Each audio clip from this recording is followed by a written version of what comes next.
এই এখানে জল খায়, এই এখানে হলো সেই ভূষণ মান নাহলে কুবের মান। আর হাতিটাকে এই এই পাকুড়ে একটা ডুংরি আছে, ডুংরি গোড়ায় একটা ভেলা বন আছে, ওইখানে বেশি থাকে। আর আসে 12টা 15টা, কোনোবারে আসে একবার তো আসলো 110টা। ক্ষতি তো দমে হয়, মানে একবার ঢুকলে 15-20টা যদি হাতি ঢুকে 1-2 বিঘা বিল সঙ্গে সঙ্গে শেষ। এখন নাহলে ধান আছে, ধানটা কাটা পরেই তো তখন ঘরের দেওয়াল ভাঙবে।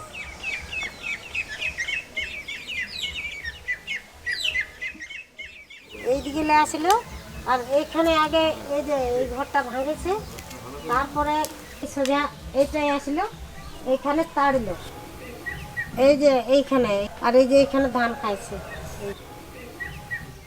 ও মানে অনেক রাগী হাতি, খুব রাগী, খুব চিৎকার করছে এইখানে, অনেক ও ছিল না। এই যে আমাদের বাড়ি এরকমভাবে ভাঙেছিল, দ্বারের বারান্দাতেই আমার মুরগি ছিল, মুরগিগুলো জাঁকে গেছে, ঘুষুর ছিল একটা, ঘুষুরও জাঁকে গেছে। 72টা হাতি। এদের বাড়ি, আমাদের বাড়ি, আর সেই জঙ্গলের ভিতরে একটা বাড়ি আছে, 3টা ঘরকে পুরা ঘেরে দিয়েছিল। সাপ যেমন ফোঁফায় না, করি সাপ ফাঁসে আর লাগলে কেমন হয়, কেমন হচ্ছে যেমন সেই তখন চিবা যেমন পালা খাই যাবে মতো এরকম ভাবে চেড়েছে।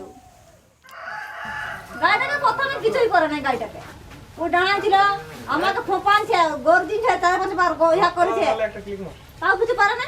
লাস্টটা একবার গেল, তাও ওটা কিছু করে না, তারপর দ্বিতীয়বার করে দিয়ে। আর আমাকে এমন ভয় আমি জীবনেও পাইনি, যে আজকে যে ভয়টা পাইনি, যে বনেও তো ভয় পাইনি। ঝাড়খণ্ড এটা তো একটা বলাটা কি না, ঝাড়খণ্ড মোটা হাতি গেছে না কালকে, লড়াই করা মুশকিল আছে। কি অবস্থা, একটু জোরে কথা বলো। এই মুহূর্তে বালি ভাষাতে নটি হাতি রয়েছে, সম্ভবত হাতিগুলো সুবর্ণরেখা নদী পেরোতে পারে।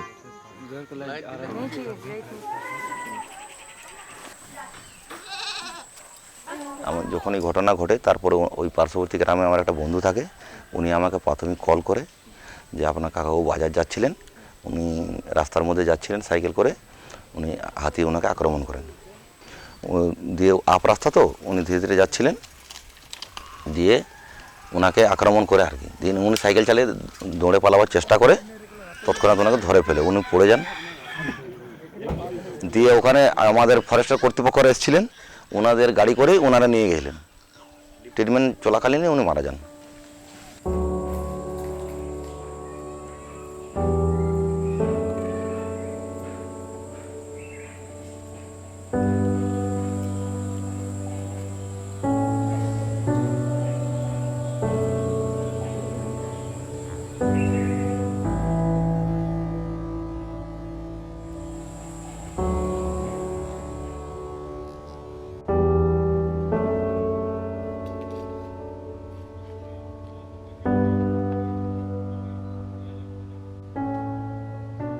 In Southern West Bengal, you have 3 identified migratory routes for the elephants, but sadly, those routes are not being used by the elephants anymore.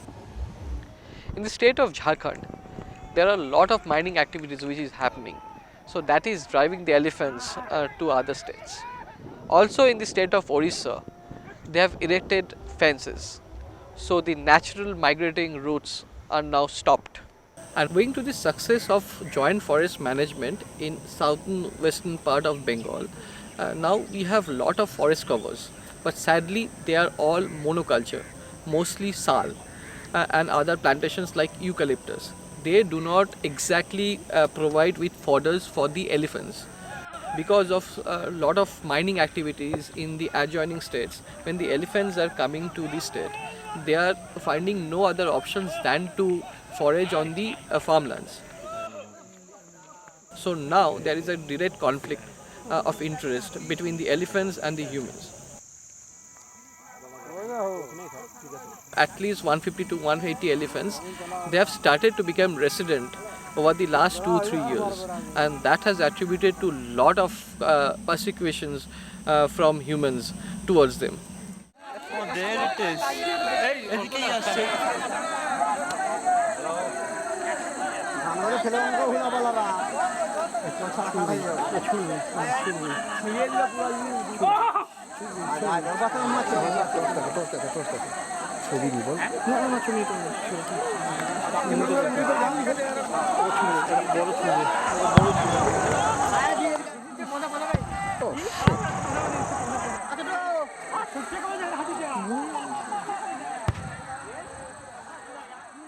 There is a local practice in South Bengal wherein lighted mashals are thrown at elephants during drives. So the drives are organized by the villagers with or without the blessing of the forest department to drive them away from the croplands and the villages into the forest.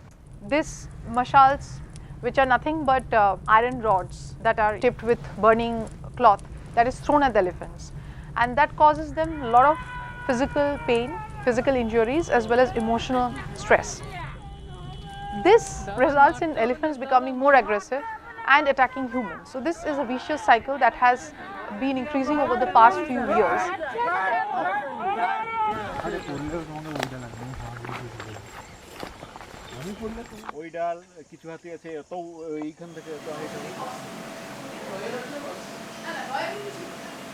Heel has been working in this landscape for the last 4 years. One of those ways that we try to deal with it is through enforcement actions, by trying to improve the situation of elephants by seeking greater implementation of the laws that are in place. Heel has been filing a series of PILs, or public interest litigations, before the Calcutta High Court since 2018.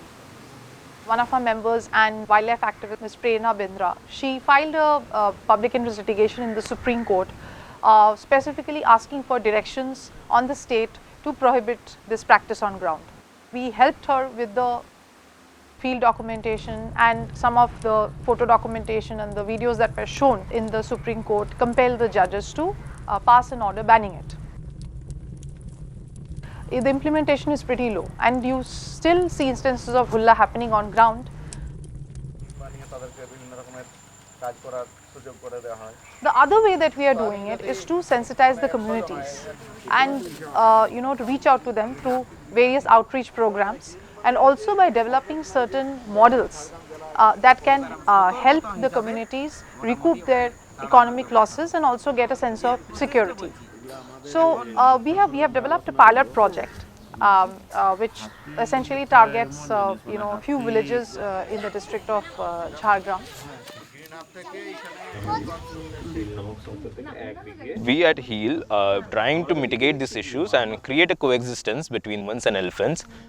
Right now, we are leasing these lands from them temporarily for a season, and then we are planning to plant paddies over there so that the elephants could feed on them temporarily.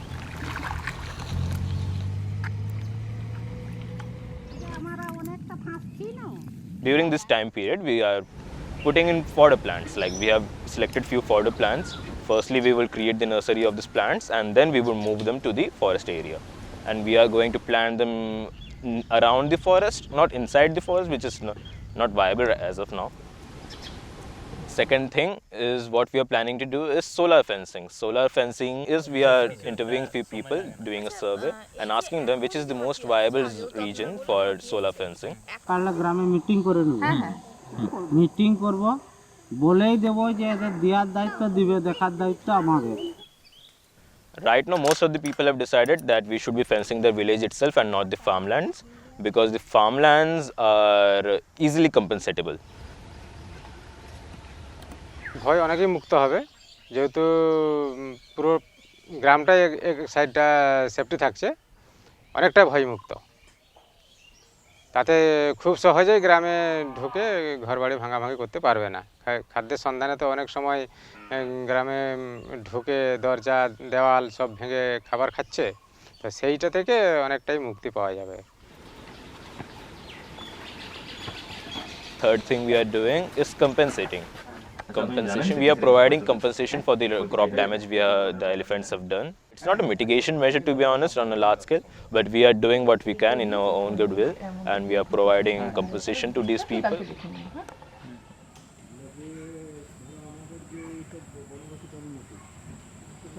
দেবতা ঠাকুর বলি গোটা বাড়িটা ভাঙলো, আমার জীবন তো বাঁচায় রাখিছে। ঠাকুরও দেবতা, যেমন মানবি তেমন ঠাকুর, এটা জীবন্ত ঠাকুর। আমরা মানি হতে আমরা জঙ্গলের মধ্যে বাস করে থাকি। হাতি দেখুন, ওনাকে আমাদের এই যে গ্রাম্য এলাকায়, রুরাল অঞ্চলে এইসব এলাকায় হাতি আমাদের দেবতার রূপেই পূজিত হয়। ওনারা আমরা ঠাকুর বলেই মানি, ঠিক আছে। ওনার প্রতি আমাদের বিরূপতা মনোভাব কারোই নেই, আর কখনো ছিল না, কখনো থাকবেও না, ঠিক আছে। কিন্তু হ্যাঁ, এবারে ওনাদের অত্যাচার হচ্ছে, তো এই অত্যাচারে মানুষ একটু ব্যবহৃত হয়েছে আর কি। The problem has many dimensions and there is no easy solution. But the effort from HEAL is to find kind of a solution where some of the issues that the people face on a day-to-day basis, those are getting addressed, if not fully, but then at least partially. All these things together perhaps will make some dent in terms of the anxiety that the local people feel in residing with elephant herd. If you are able to mitigate that fear and concern, I feel that we would be able to promote better coexistence. জঙ্গল ফুরাই গেল বনের value গাঁকে আলো, বন জঙ্গল ফুরাই গেল বনের value গাঁকে আলো, পাকা ধানে ভাই হাতি ঢুকে খাচ্ছে, পাকা ধানে ভাই হাতি ঢুকে খাচ্ছে, খাচ্ছে রে বন রাখিলেই মানুষ বাঁচে, বন রাখো রাখো রে বন রাখিলেই মানুষ বাঁচে, মনের দুঃখে কেউ নাই ভাই নাচে, মনের দুঃখে কেউ নাই ভাই নাচে, নাচে রে বন রাখিলেই মানুষ বাঁচে, বন রাখো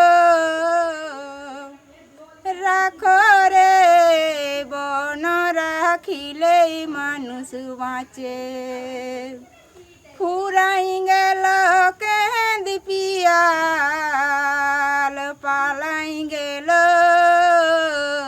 বনের শিয়াল, ফুরাই গেল কেঁদি পিয়াল পালাই গেল বনের শিয়াল, মনে করিলে চোখের জল।